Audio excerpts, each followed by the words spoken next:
आज आपण बनवणार आहोत पुरी। थोडी वेगळ्या प्रकारची पुरी आहे ही, ज्यामध्ये आपण गव्हाच्या पिठासोबत थोडासा मैदा आणि रवा वापरणार आहोत, ओवा आणि कलोंजी सुद्धा वापरणार आहोत। त्यामुळे ही पुरी अतिशय छान लागते, भाजी सोबत खायला एकदम वेगळी मजा येते। आता आपण तयारी करणार आहोत पुरीची। त्यासाठी गव्हाचे पीठ घ्यायचे, थोडा मैदा घ्यायचा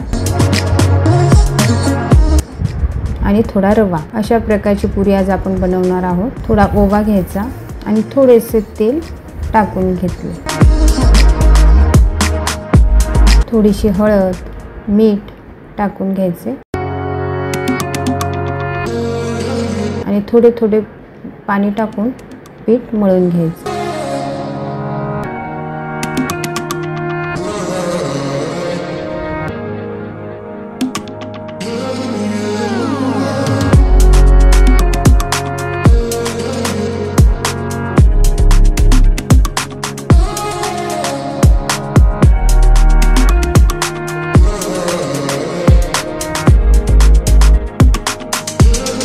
आणि बघा, आता मी पुन्हा ती कलोंजी टाकली आणि आता पीठ पुन्हा भिजवत राहील। चांगल्या प्रकारे ती मिक्स करून घेतली।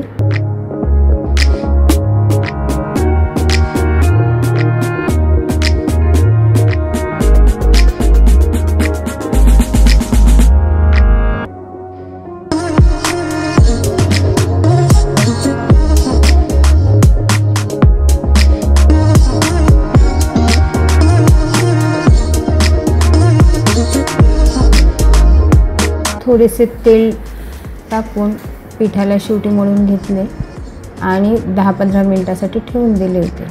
त्यानंतर आता मी पुऱ्या बनवायला घेतल्या। छोटे छोटे त्याचे गोल गोल गोळे करून घेतले होते आणि नंतर सर्व पुऱ्या लाटून घेतल्या आणि त्यांना आता तळायला सुरुवात केलेली आहे। अशा प्रकारे सर्व पुऱ्या तळून घ्यायच्या। ह्या पुऱ्या खाण्यास खूप चवदार लागतात।